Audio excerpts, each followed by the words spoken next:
Woman found dead inside freezer weeks after calling 911 about her ex-roommate.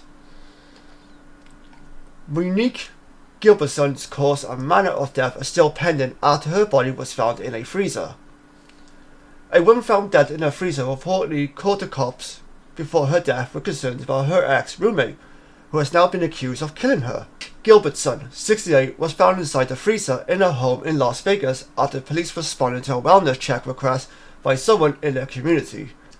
The concerned member of the community, who was from a leasing office, told a 911 dispatcher, "She called you guys about 2 weeks ago. The person who raised the alarm recalls seeing Gilbertson every day, but this changed suddenly." They added she had a roommate issue and she called because in her roommate's stuff she had found a gun. But I don't know how far she got with that phone call, she said.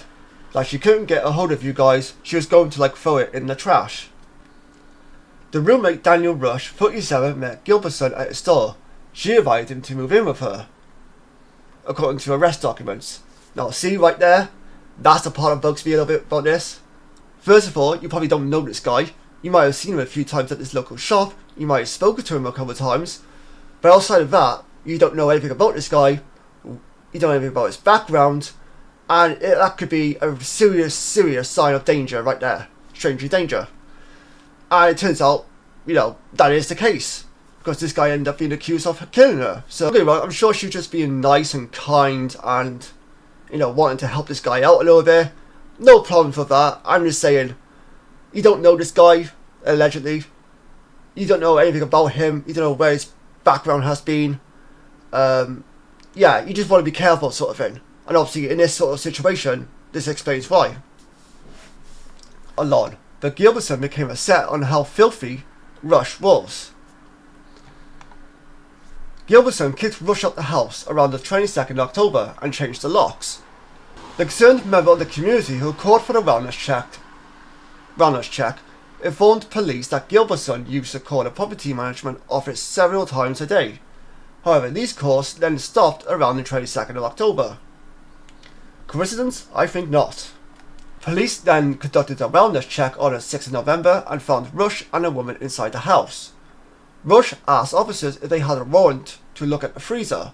He allegedly told police he found Gilbertson slumped over in a chair in the dining room, and then decided to put her in the icebox because he didn't know what else to do. Okay, either this guy's really that much of a narcissist, or the guy's really that dumb. Obviously I'm not a police officer, but if I'm hearing that kind of story, I'm smelling bullshit in the air, that's the first thing that's coming to my mind.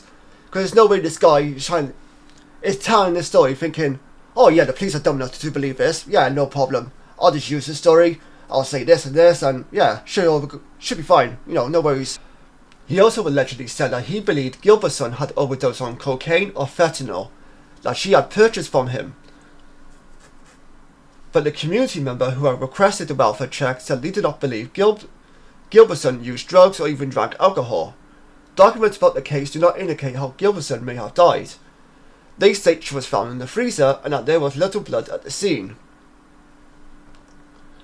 A local woman who was interviewed by Fox 5 called Gilbertson a real big-hearted person who didn't really have any family, was lonely and kind of vulnerable. Rush has been charged with second-degree murder for the death of Gilbertson. That speaks to me that what I said earlier is kind of accurate. She's been a nice person, she's been kind. She didn't have to let this guy into her house or apartment, whatever it may be. But out of the kindness of her heart, I guess she felt sorry for him and decided to allow him to be a roommate of hers. Initially they got along, things apparently then escalated because apparently he was filthy, and then shit escalated really quickly. I don't know about you guys, but I still stand by my opinion that one, this guy's probably a narcissist, most likely because most criminals are, and two, this woman was quite naive and kind of vulnerable. Yeah, okay, she was vulnerable, we know that for a fact, but I don't think she was probably thinking straight in terms of what she was doing, in terms of letting this guy into her home, especially without knowing anything about him, probably. We don't really know much anything. We don't really know much of anything. We just know she met him at the store. So, that seems a bit odd. That seems kind of weird to invite a random dude you met at a store into your apartment as to be a new roommate of yours. But that's just me, I don't know. I never had a roommate, so what do I know? I haven't seen anything to do with this story on like YouTube through Law and Crime or Court TV. So this is the first time I've discovered this case, or this story even. So I'm very intrigued to know what happens next with this guy, and more details that comes out from this. By the way, let me know your thoughts down below. Do you think that this is a major red flag for her in order to invite this guy to her apartment to be her roommate without allegedly not knowing much about him?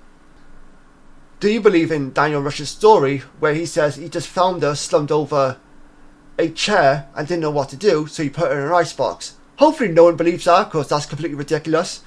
But either way, let me know your thoughts down below. Until next time, take care, stay safe, I'll see you guys next time. Bye bye for now.